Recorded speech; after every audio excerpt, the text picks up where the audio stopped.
Namaste devotees. Guruvar is also called as Brahaspativar. Guru Brahaspati is the Guru of Devatas and Thursdays are devoted for the worship of Gurus. In this video, let's listen to a very special, rare and powerful Guru Brahaspati mantra. By listening to this powerful mantra with devotion on every Guruvar for 108 times, Vanchita Phala will be obtained. That is, all wishes will be fulfilled, all types of worldly pleasures will be obtained, and memory power will increase. Before listening to the mantra, if you are new to the channel, subscribe the channel, press the nearby bell icon and select all option. Also, comment as Jai Gurudeva.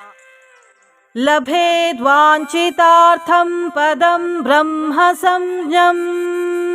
गुरोरुक्तवाक्ये मनो यस्य लग्नम्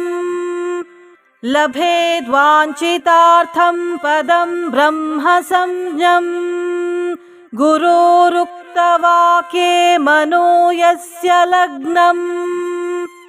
लभेद्वाञ्छितार्थं पदं ब्रह्म संज्ञम्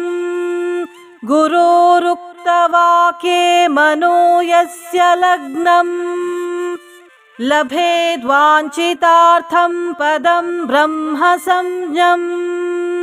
गुरोरुक्तवाक्ये मनो यस्य लग्नम् लभेद्वाञ्छितार्थं पदं ब्रह्म संज्ञम् गुरोरुक्तवाक्ये मनो यस्य लग्नम् लभेद्वाञ्छितार्थं पदं ब्रह्म संज्ञम् गुरोरुक्तवाक्ये मनो यस्य लग्नम् लभेद्वाञ्छितार्थं पदं ब्रह्म संज्ञम् गुरोरुक्तवाक्ये मनो यस्य लग्नम्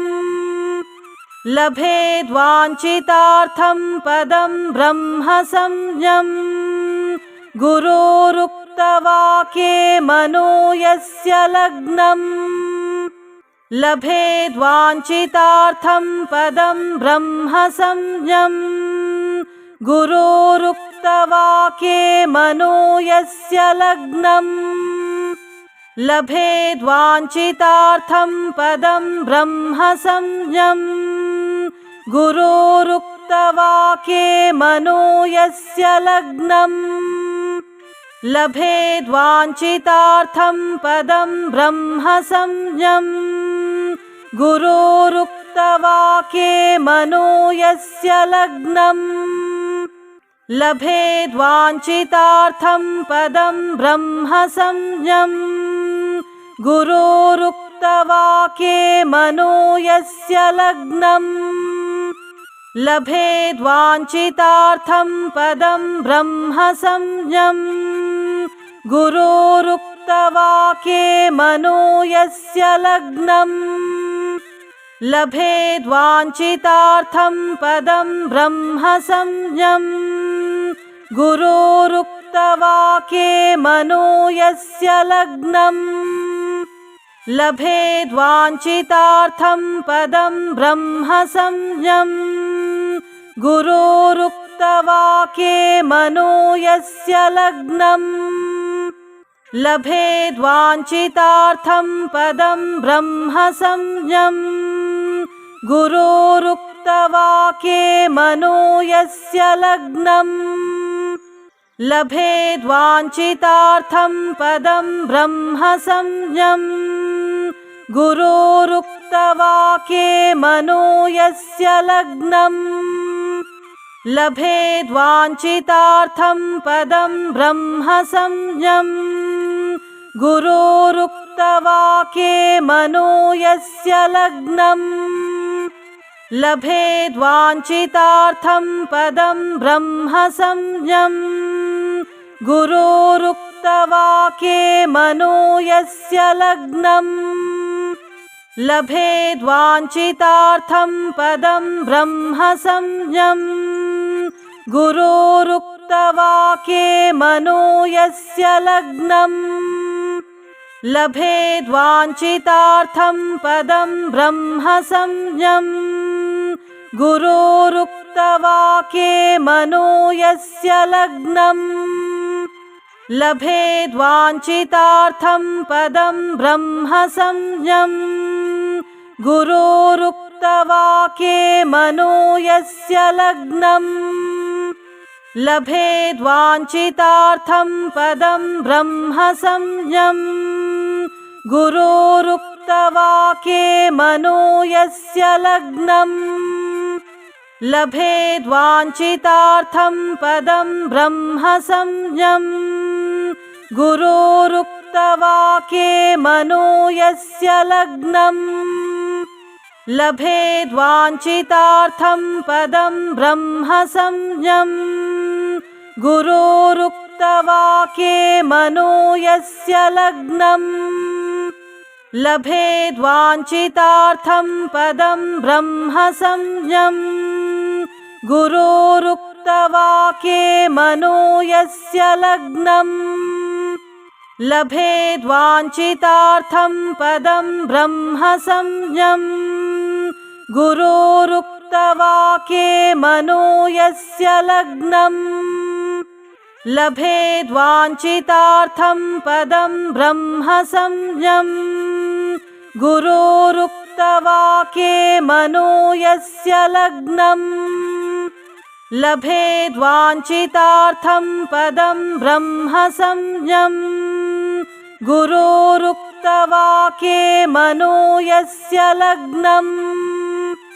लभेद्वाञ्छितार्थं पदं ब्रह्म संज्ञम् गुरोरुक्तवाक्ये मनो यस्य लग्नम् लभेद्वाञ्छितार्थं पदं ब्रह्म संज्ञम् गुरोरुक्तवाक्ये मनो यस्य लग्नम् लभेद्वाञ्छितार्थं पदं ब्रह्म संज्ञम् गुरोरुक्तवाक्ये मनो यस्य लग्नम् लभेद्वाञ्छितार्थं पदं ब्रह्म संज्ञम् गुरोरुक्तवाक्ये मनो यस्य लग्नम् लभेद्वाञ्छितार्थं पदं ब्रह्म संज्ञम् गुरोरुक्तवाक्ये मनो यस्य लग्नम् लभेद्वाञ्छितार्थं पदं ब्रह्म संज्ञम् गुरोरुक्तवाक्ये मनो यस्य लग्नम् लभेद्वाञ्छितार्थं पदं ब्रह्म संज्ञम् गुरोरुक्तवाक्ये मनो यस्य लग्नम् लभेद्वाञ्छितार्थं पदं ब्रह्म संज्ञम् गुरोरुक्तवाक्ये मनो यस्य लग्नम् लभेद्वाञ्छितार्थं पदं ब्रह्म संज्ञम् गुरोरुक्तवाक्ये मनो यस्य लग्नम् लभेद्वाञ्छितार्थं पदं ब्रह्म संज्ञम् गुरोरुक्तवाक्ये मनो यस्य लग्नम् लभेद्वाञ्छितार्थं पदं ब्रह्म संज्ञम् गुरोरुक्तवाक्ये मनो यस्य लग्नम् लभेद्वाञ्छितार्थं पदं ब्रह्म संज्ञम् गुरोरुक्तवाक्ये मनो यस्य लग्नम् लभेद्वाञ्छितार्थं पदं ब्रह्म संज्ञम् गुरोरुक्तवाक्ये मनो यस्य लग्नम् लभेद्वाञ्छितार्थं पदं ब्रह्म संज्ञम् गुरोरुक्तवाक्ये मनो यस्य लग्नम् लभेद्वाञ्छितार्थं पदं ब्रह्म संज्ञम् गुरोरुक्तवाक्ये मनो यस्य लग्नम् लभेद्वाञ्छितार्थं पदं ब्रह्म संज्ञम् गुरोरुक्तवाक्ये मनो यस्य लग्नम् लभेद्वाञ्छितार्थं पदं ब्रह्म संज्ञम् गुरोरुक्तवाक्ये मनो यस्य लग्नम् लभेद्वाञ्छितार्थं पदं ब्रह्म संज्ञम् गुरोरुक्तवाक्ये मनो यस्य लग्नम् लभेद्वाञ्छितार्थं पदं ब्रह्म संज्ञम् गुरोरुक्तवाक्ये मनो यस्य लग्नम् लभेद्वाञ्छितार्थं पदं ब्रह्म संज्ञम् गुरोरुक्तवाक्ये मनो यस्य लग्नम् लभेद्वाञ्छितार्थं पदं ब्रह्म संज्ञम् गुरोरुक्तवाक्ये मनो यस्य लग्नम् लभेद्वाञ्छितार्थं पदं ब्रह्म संज्ञम् गुरोरुक्तवाक्ये मनो यस्य लग्नम् लभेद्वाञ्छितार्थं पदं ब्रह्म संज्ञम् गुरोरुक्तवाक्ये मनो यस्य लग्नम् लभेद्वाञ्छितार्थं पदं ब्रह्म संज्ञम् गुरोरुक्तवाक्ये मनो यस्य लग्नम् लभेद्वाञ्छितार्थं पदं ब्रह्म संज्ञम् गुरोरुक्तवाक्ये मनो यस्य लग्नम् लभेद्वाञ्छितार्थं पदं ब्रह्म संज्ञम् गुरोरुक्तवाक्ये मनो यस्य लग्नम् लभेद्वाञ्छितार्थं पदं ब्रह्म संज्ञम् गुरोरुक्तवाक्ये मनो यस्य लग्नम् लभेद्वाञ्छितार्थं पदं ब्रह्म संज्ञम् गुरोरुक्तवाक्ये मनो यस्य लग्नम् लभेद्वाञ्छितार्थं पदं ब्रह्म संज्ञम् गुरोरुक्तवाक्ये मनो यस्य लग्नम् लभेद्वाञ्छितार्थं पदं ब्रह्म संज्ञम् गुरोरुक्तवाक्ये मनो यस्य लग्नम् लभेद्वाञ्छितार्थं पदं ब्रह्म संज्ञम् गुरोरुक्तवाक्ये मनो यस्य लग्नम् लभेद्वाञ्छितार्थं पदं ब्रह्म संज्ञम् गुरोरुक्तवाक्ये मनो यस्य लग्नम् लभेद्वाञ्छितार्थं पदं ब्रह्म संज्ञम् गुरोरुक्तवाक्ये मनो यस्य लग्नम् लभेद्वाञ्छितार्थं पदं ब्रह्म संज्ञम् गुरोरुक्तवाक्ये मनो यस्य लग्नम् लभेद्वाञ्छितार्थं पदं ब्रह्म संज्ञम् गुरोरुक्तवाक्ये मनो यस्य लग्नम् लभेद्वाञ्छितार्थं पदं ब्रह्म संज्ञम् गुरोरुक्तवाक्ये मनो यस्य लग्नम् लभेद्वाञ्छितार्थं पदं ब्रह्म संज्ञम् गुरोरुक्तवाक्ये मनो यस्य लग्नम् लभेद्वाञ्छितार्थं पदं ब्रह्म संज्ञम् गुरोरुक्तवाक्ये मनो यस्य लग्नम् लभेद्वाञ्छितार्थं पदं ब्रह्म संज्ञम्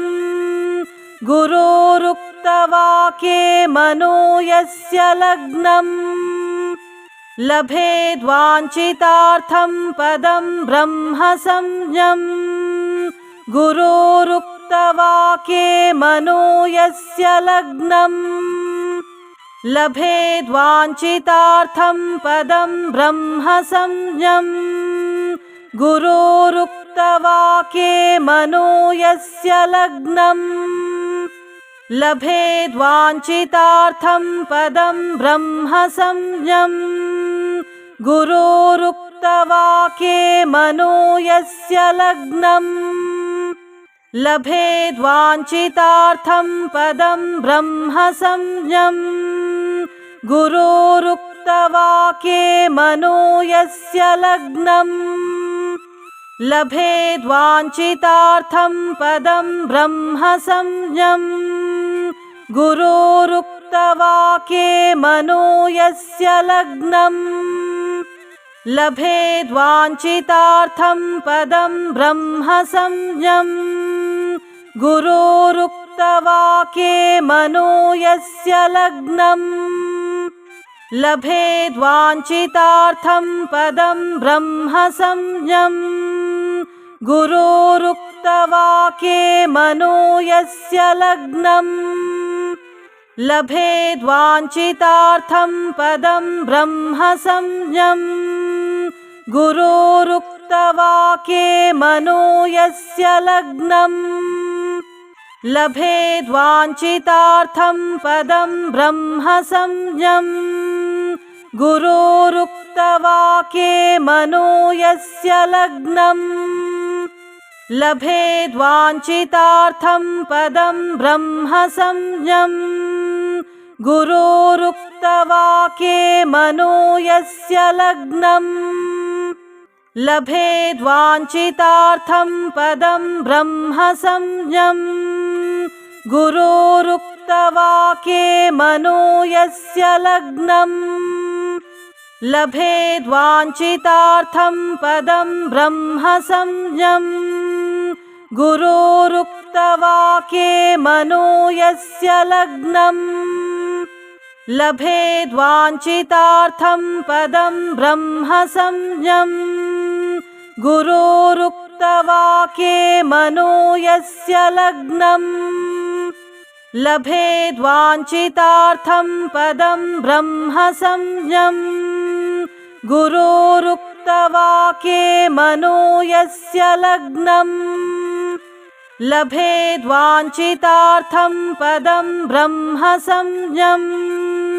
गुरोरुक्तवाक्ये मनो यस्य लग्नम्